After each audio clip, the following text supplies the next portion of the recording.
Hello student, कैसे हैं आप। मैं सोनू सर। पिछले क्लास में हम लोग पढ़ रहे थे सॉल्यूशन है, और सॉल्यूशन में मोलैरिटी पढ़ लिए थे, प्रतिशत सांद्रण पढ़ लिए थे, मोलैलिटी पढ़ लिए थे, मोल अंश पढ़ लिए थे।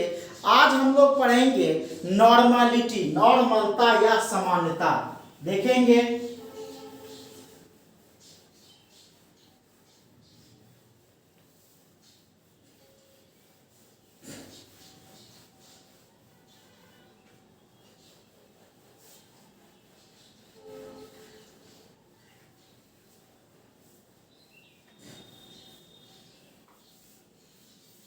आज हम लोग पढ़ेंगे नॉर्मलिटी ना। देखिए नॉर्मलिटी,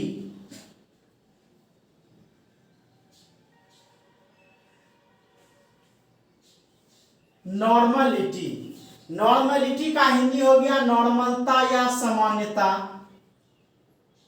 नॉर्मलता या सामान्यता भी बोलते हैं इसको, सामान्यता, नॉर्मलता या सामान्यता, यह नॉर्मलिटी है। और नॉर्मलिटी को एन से इंडिकेट किया जाता है, कैपिटल एन से नॉर्मलिटी को सूचित किया जाता है। और इसका यूनिट जो होता है वो होता है ग्राम इक्विवेलेंट पर लीटर, पर लीटर, या ग्राम इक्विवेलेंट लीटर इनवर्स, ये यूनिट होता है नॉर्मलिटी का। तो नॉर्मलिटी किसको कहते हैं? जिस तरह हम लोग पढ़े थे मोलरता में कि 1 लीटर विलयन में घुले हुए विलय के मोलों की संख्या को, 1 लीटर विलयन में घुले हुए विलय के मोलों की संख्या को मोलरता कहते हैं। उसी तरह बोलेंगे कि 1 लीटर विलयन में घुले हुए ग्राम तुल्यांक की, तुल्यांक मतलब इक्विवेलेंट, ग्राम तुल्यांकों की संख्या को क्या कहते हैं? नॉर्मलता कहते हैं, नॉर्मलिटी कहते हैं। क्या बोलेंगे कि 1 लीटर विलयन में घुले हुए ग्राम इक्विवेलेंट, ग्राम तुल्यांकों की संख्या को क्या कहते हैं? नॉर्मलिटी कहते हैं, नॉर्मलता कहते हैं। तो नॉर्मलता का क्या परिभाषा लिखें कि प्रति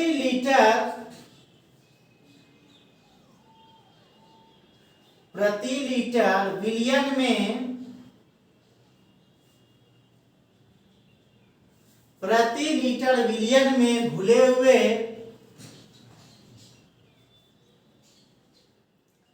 प्रति लीटर विलयन में घुले हुए ग्राम तुल्यांकों की संख्या को, प्रति लीटर विलयन में घुले हुए ग्राम तुल्यांकों की संख्या को नॉर्मलता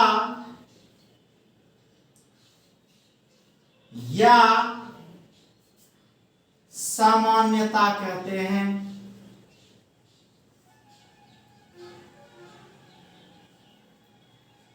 नॉर्मलता या सामान्यता कहते हैं। क्या बोले कि प्रति लीटर विलयन में घुले हुए ग्राम तुल्यांकों की संख्या को नॉर्मलता या सामान्यता कहते हैं।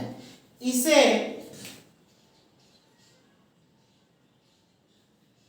एन द्वारा सूचित किया जाता है।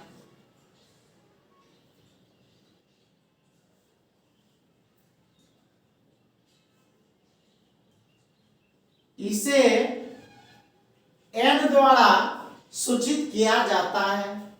इसका मात्रक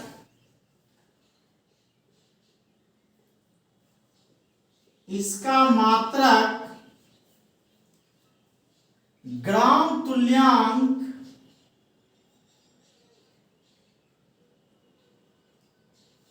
प्रति लीटर होता है।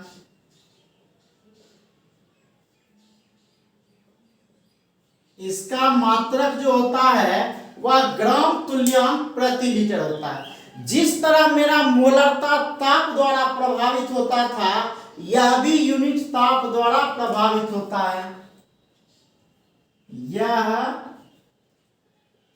ताप द्वारा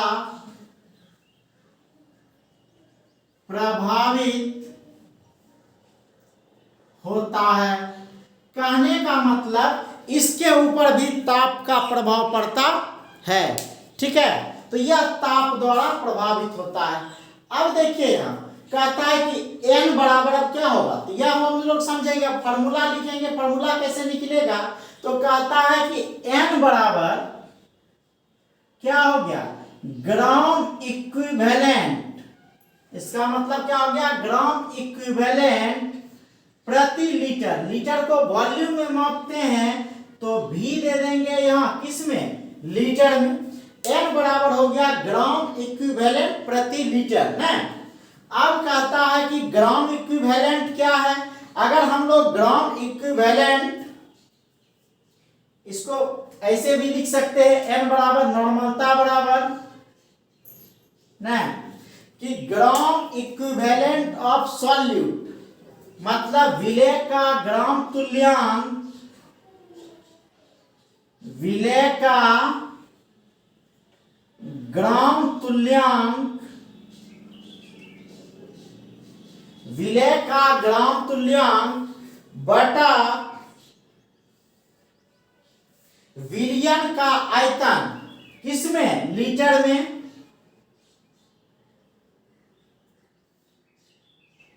विलयन का आयतन किसमें, लीटर में।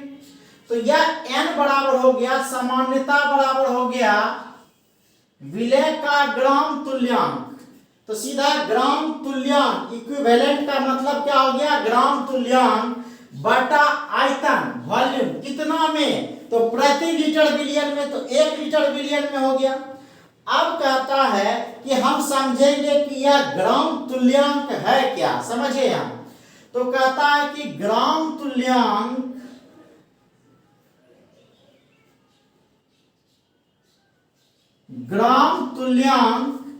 को क्या कहेंगे, ग्राम इक्विवेलेंट। यह क्यू है, इक्विवेलेंट हो गया, ग्राम तुल्यांक हो गया ग्राम इक्विवेलेंट। तो यह क्या हो जाएगा कि जो मात्रा हम लिए हैं मास इन ग्राम बटा इक्विवेलेंट मास ना, तो क्या हो जाएगा, मास इन ग्राम, मास इन ग्राम मतलब क्या हो गया, ग्राम में द्रव्यमान बटा ग्राम तुल्यांक बराबर क्या हो गया, इक्विवेलेंट मास बराबर ग्राम में तुल्यांक।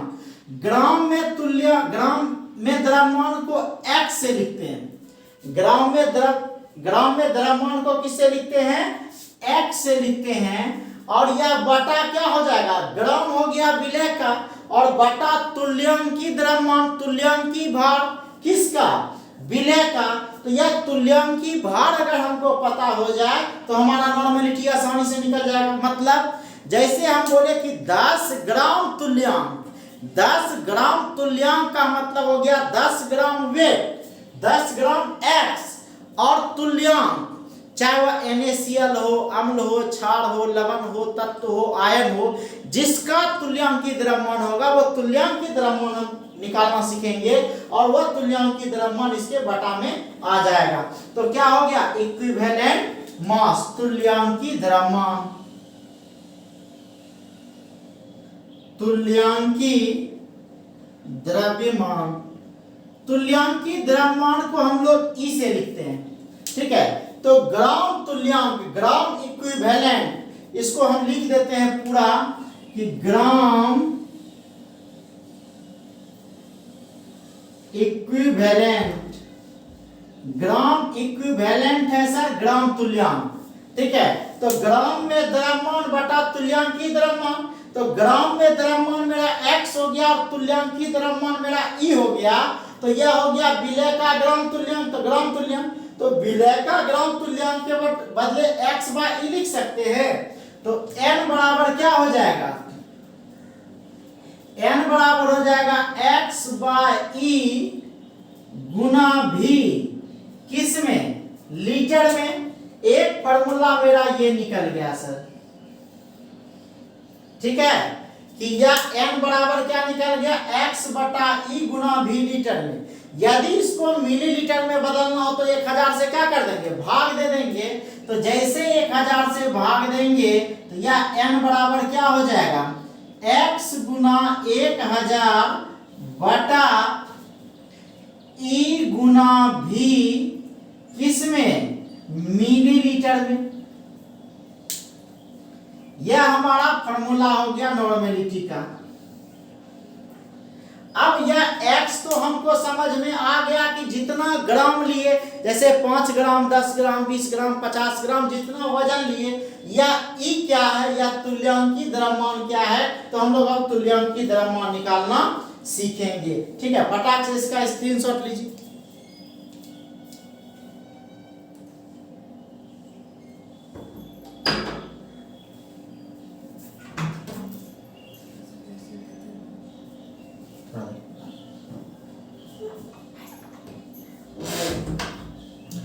अब हम लोग देखेंगे सर कि यह तुल्यांकी द्रव्यमान कैसे निकालते हैं। और यह तुल्यांकी द्रव्यमान अगर निकालना सीख गए तो पूरा का पूरा नॉर्मेलिटी हमको इजी वे में समझ में आ जाएगा और निकालना सीख ही जाएंगे।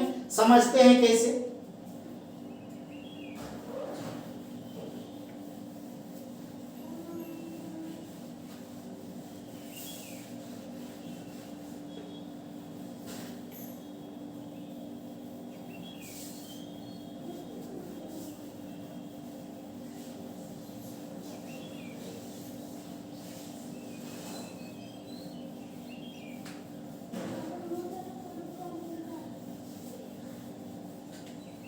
अब हम लोग देखेंगे सर इसमें तुल्यांकी द्रव्यमान कैसे निकालते हैं ना।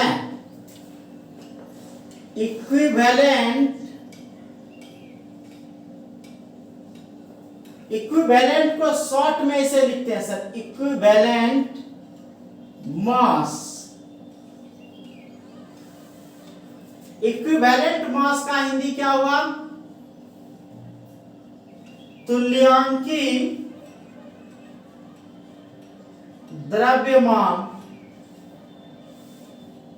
तुल्यांकी द्रव्यमान कैसे निकालते हैं, तो देखिए अम्ल का तुल्यांकी द्रव्यमान अलग निकालते हैं, क्षार का तुल्यांकी द्रव्यमान अलग निकालते हैं, लवण का तुल्यांकी द्रव्यमान अलग निकालते हैं, आयन का तुल्यांकी द्रव्यमान अलग निकालते हैं। तो ये अलग अलग हम लोग तुल्यांकी द्रव्यमान निकालते हैं। तो सबसे पहला हम लोग देखेंगे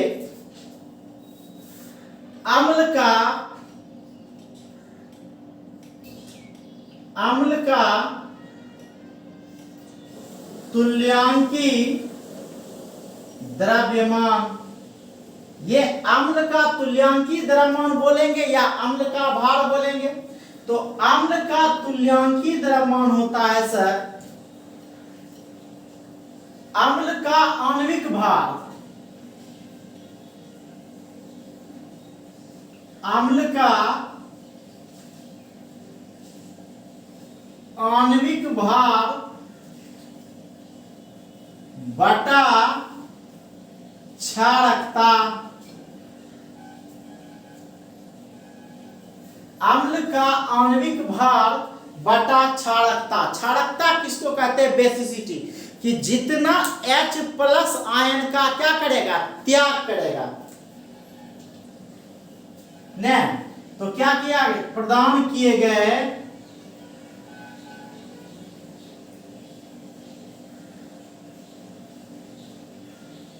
H+ आयन की संख्या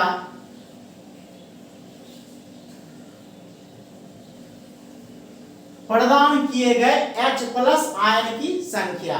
तो यही आपका क्या कहलाएगा, अम्ल का तुल्यांकी द्रव्यमान। इसको समझते हैं एक एग्जांपल से।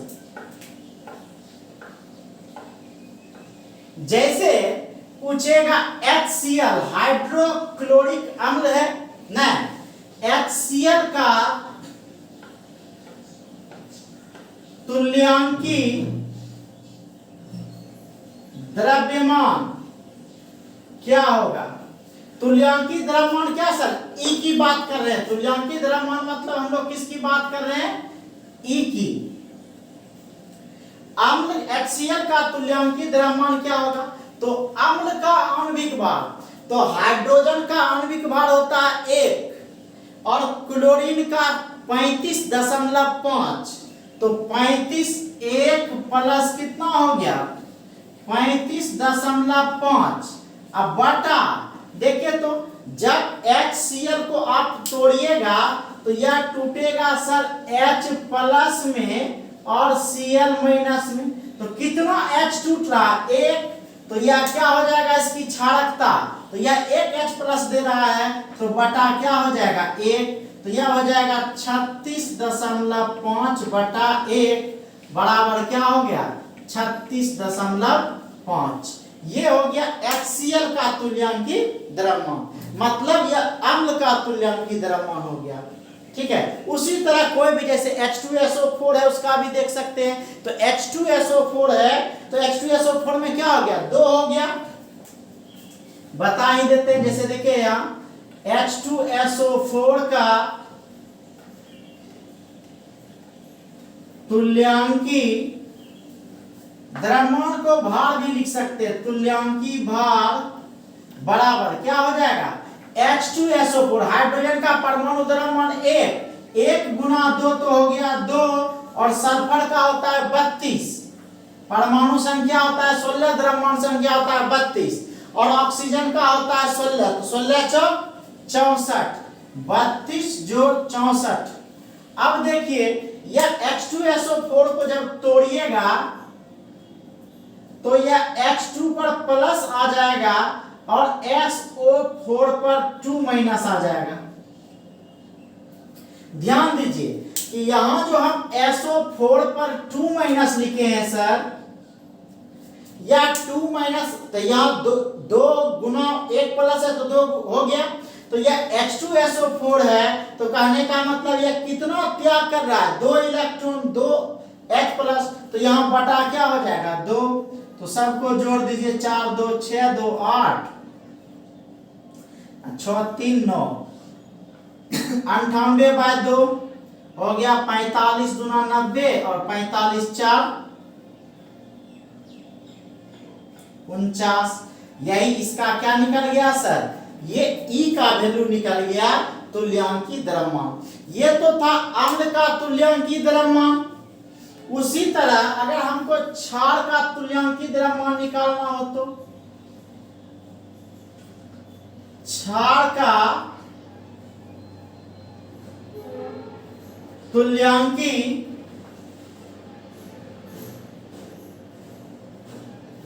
द्रव्यमान, तो क्षार का तुल्यांकी द्रव्यमान क्या हो गया, क्षार का आणविक भार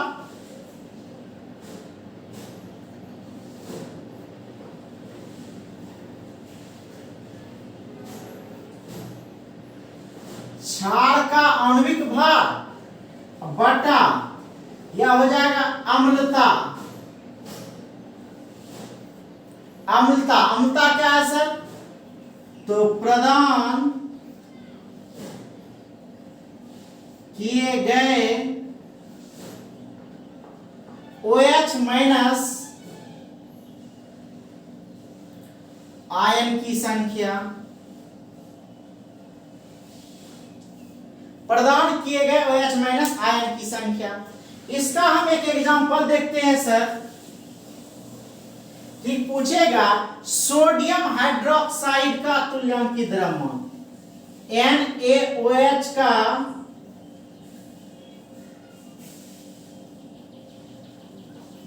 तुल्यांकी द्रव्यमान। अच्छा दिमाग में एक बात बैठा लीजिएगा कि जहां H प्लस निकलने वाला होगा तो समझ जाएंगे अम्ल है, और जहां OH माइनस निकलने वाला होगा तो वह क्षार है, ये दिमाग में रखिएगा।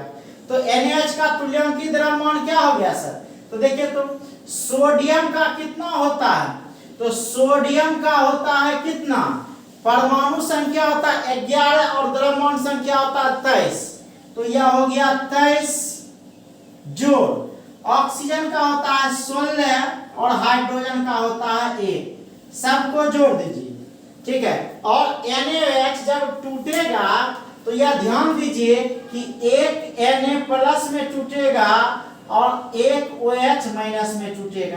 तो जैसे एक OH- में टूटा तो यहाँ क्या हो जाएगा, अम्लता हो जाएगा इसका कितना, 1। अब जोड़ दीजिए तो 6 3 9 1 10 के 0 बाकी 1 6 1 7 बाकी 1 1 2 2 4 40/1। तो यह बराबर कितना हो गया आपका 40 हो गया, 40 हो गया। तो यह क्षार का तुल्यांकी द्रव्यमान हो गया। ठीक है, फटाक से स्क्रीनशॉट लीजिए।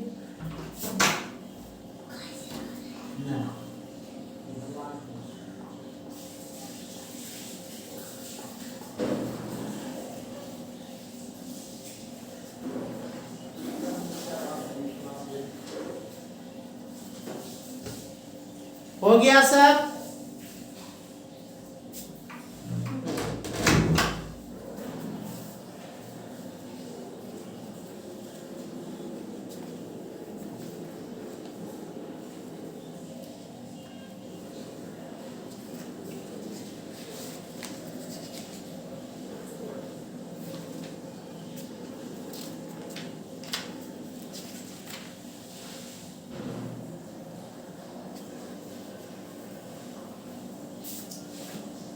अब हम इसको मिटाते हैं सर। हम लोग लिखते हैं अम्ल क्षार हो गया। अब लवण का तुल्यांकी भाग,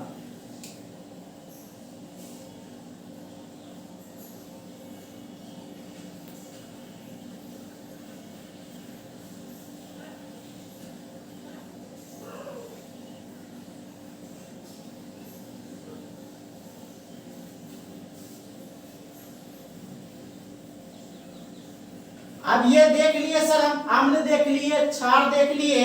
अब अम्ल, क्षार और लवण आता है तीसरा। तो क्या हो जाएगा, लवण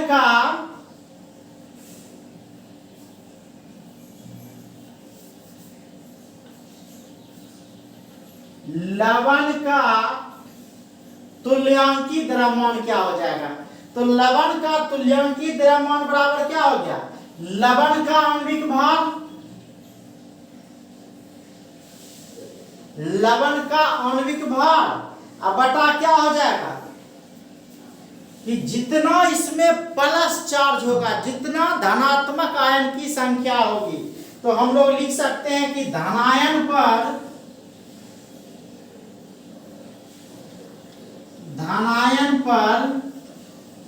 कुल आवेश,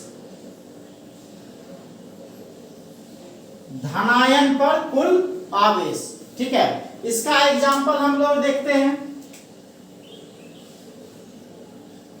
आप NaCl का नाम सुने हैं, NaCl लवण है।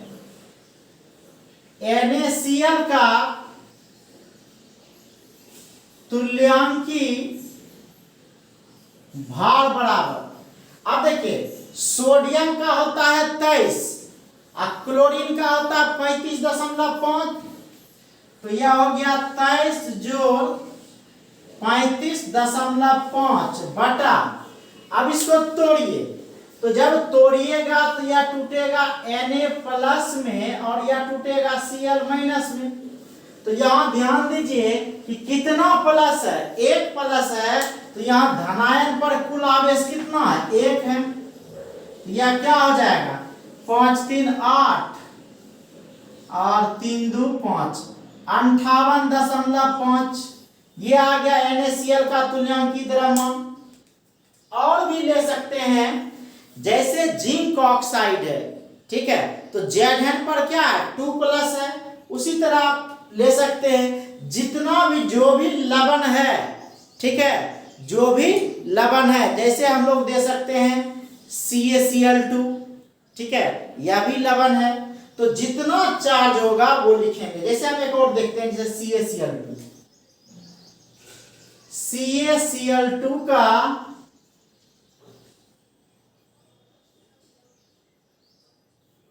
तुल्यांकी भार क्या हो जाएगा, देखिए तो कैल्शियम का परमाणु संख्या होता है 20, द्रव्यमान होता है 40। तो 40 जोड़ क्लोरीन का होता है 35.5।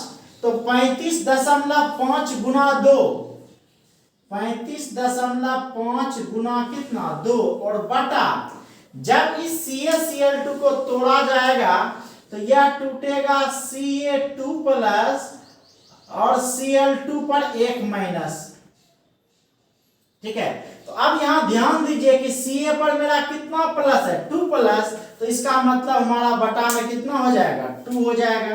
तो कर लीजिए 35 दूना 70 और 70 एक 71, 71 40, मतलब 40 जोड़ कितना हो गया 71 बटा 2, 7 4 11, 111 बटा कितना हो गया 2। ठीक है, अब इसमें भाग दे दीजिए नहीं, तो क्या हो जाएगा, इतना में भाग दीजिएगा तो हो जाएगा 35.5 और उसके बाद हो गया 20, 35 20 नहीं 55.5। ठीक है, ये CaCl2 का तुल्यांकी द्रव्यमान निकला, मतलब लवण का तुल्यांकी द्रव्यमान। जहां देखेंगे लवण मतलब H और OH नहीं है, इसका मतलब वह लवण होगा। ठीक है, तो यह लवण का तुल्यांकी द्रव्यमान था। अब लवण के बाद हम लोग देखते हैं तत्व का तुल्यांकी भाग। तत्व का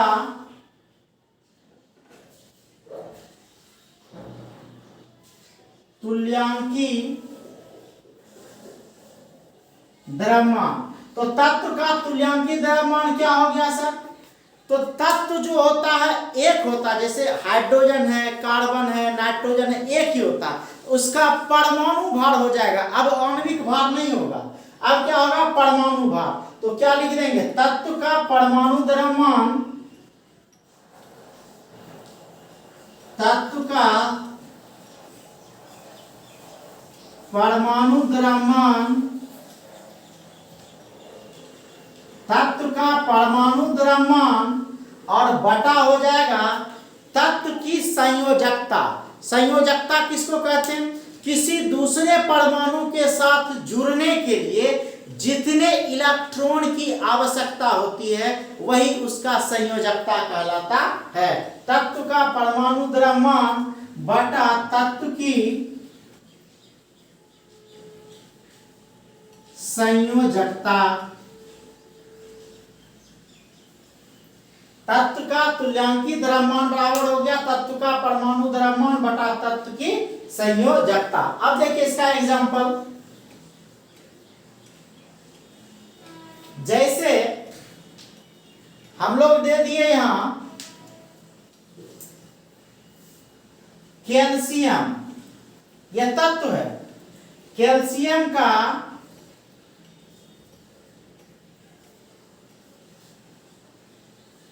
तुल्यांकी द्रव्यमान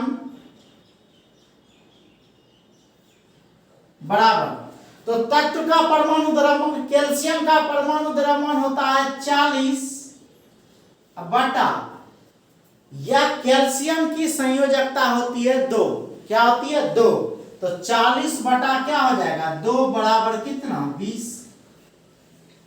ठीक है, उसी तरह ऑक्सीजन का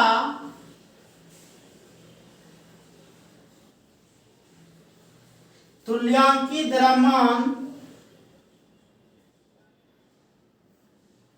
क्या हो, ऑक्सीजन का परमाणु संख्या होता है 8 और द्रव्यमान संख्या होता है 16, तो क्या हो जाएगा 16 बटा इसका भी संयोजकता होता है 2, तो 16 बटा 2 बराबर कितना हो गया 8।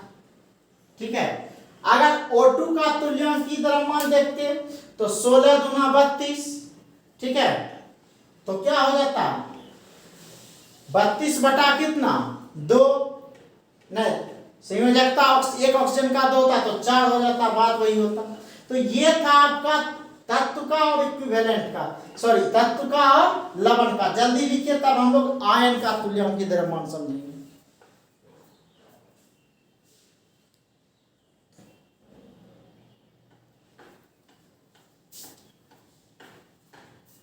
अब हम लोग देखेंगे सर आयन का तुल्यांकी द्रव्यमान।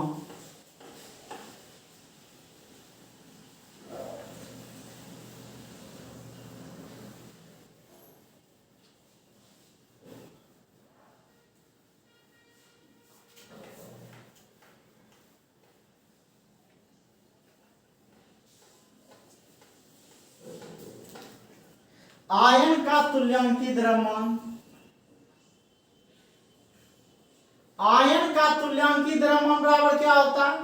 आयन का सूत्रभार, आयन का सूत्रभार बटा आयन पर आवेश, आयन का सूत्रभार बटा आयन पर आवेश, आयन का सूत्रभार बटा आयन पर आवेश। इसका एग्जांपल देखते हैं।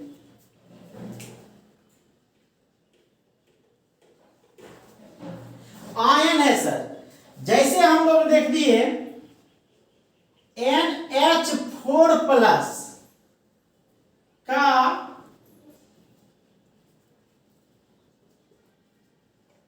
तुल्यांकी द्रव्यमान क्या हो जाएगा? तो NH4 प्लस आयन का सूत्रभार, नाइट्रोजन का परमाणु द्रव्यमान होता है 14, जोड़ हाइड्रोजन 4, अब बटा यहां देखिए 1 प्लस है ना, आयन यहां कितना है 1, तो आयन पर आवेश कितना है 1, तो यहां क्या हो जाएगा 14 4 18 बटा 1 बराबर क्या हो गया 18। यह इसका निकल गया तुल्यांकी द्रव्यमान।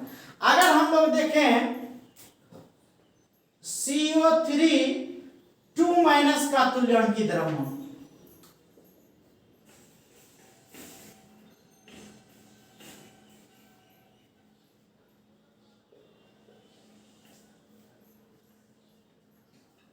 क्या देख रहे हैं हम लोग?